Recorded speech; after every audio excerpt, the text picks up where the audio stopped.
पहलगाम में एक बहुत बड़ा आतंकवादी हमला हुआ जिसमें 28 के करीब जो लोग हैं मारे गए।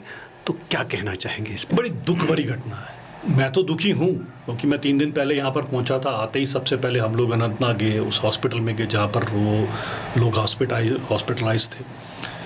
अब वो जो लोग दुनिया से चले गए उनकी तो भरपाई कोई नहीं कर पाएगा। मैं कोई 2 बातें कर लूँगा, राशिद साहब करेंगे, आपको भी दुख होगा, लेकिन उन बेचारों के तो गए हुए लोग वापस नहीं आएंगे। सिर्फ बातें ही हैं जो हम कर सकते हैं, लेकिन सोचना आज कश्मीर के लोगों को बड़े गंभीर तौर से, क्योंकि मैंने पहली बार देखा है कि पूरा कश्मीर खड़ा हुआ टेररिज्म के अगेंस्ट। आज आप सबको सोचना पड़ेगा और बड़ा सीरियसली सोचना पड़ेगा कि ये हमला है किस पर है। उनकी 28 की तो जान चलेगी। क्या ये हमला आपके पेट पर नहीं है?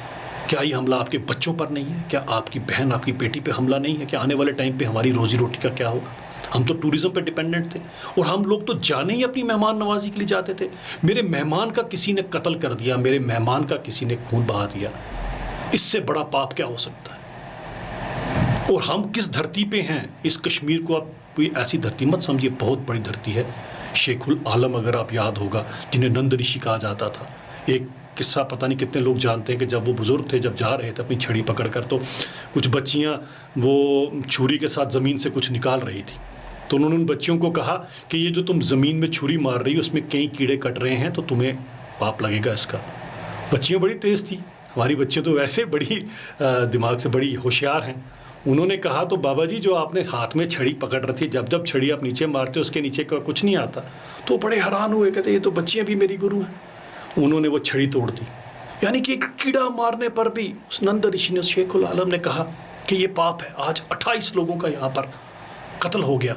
क्या हम लोग चुप बैठेंगे या उन लोगों की बात सुनेंगे जो लोग आज भी इसमें सियासत, मैं इसमें बड़ा गंभीर इशू डिस्कस करना, राशिद साहब 1 मिनट लूँगा, क्या इसमें आज भी सियासत ढूंढेंगे? क्या उन लोगों के पास पूछने का आपको थोड़ा सा समय तो लेना पड़ेगा और पूछना पड़ेगा और सोचना भी पड़ेगा कि जो चंद लोग अभी, जिन्होंने भारत देश की संविधान की कसम खाई है, वो लोग अभी चंद महीने पहले, रात 30-40 दिन पहले बोल रहे थे कि tourism is a cultural invasion. Word देखो क्या यूज किया है, टूरिज्म को कल्चरल इन्वेजन के साथ, वही रेडिकलाइजेशन की तरफ। क्या हमारा कश्मीर रेडिकलाइज्ड है? Cultural invasion. And what about this virtual invasion now जो अब हुई है, इसके बारे में क्या कहना है? यही चंद लोग हैं जो इस तरह से रेडिकलाइज करते हैं। इनसे आप लोगों को, you should be aware of them, they are very dangerous people. ये लफ्ज़ जो है ना, इनका हेर फेर बड़ा खतरनाक है। ये लफ्ज़ों का ही हेर फेर है कि 1.5 लाख आज कब्रें यहाँ पर बनी हैं। और ये जो सत्ता की भूख, ये जो मैं कुर्सी मुझे चाहिए, ये जो वो चीज़ कि मैं छोड़ना ही नहीं चाहता कि मेरा ख़ानदानी राज चलता रहे, ऐसे लोग सबसे बड़े दुश्मन हैं कश्मीर के।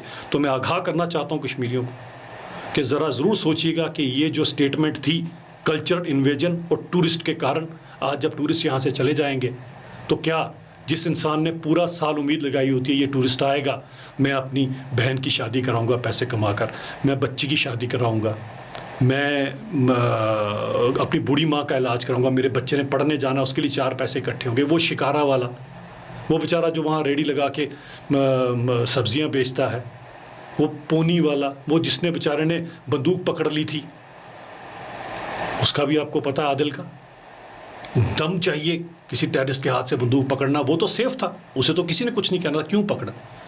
वो है वही मकबूल शेरवानी की मुझे याद आ गई। आज मुझे उस आदिल में और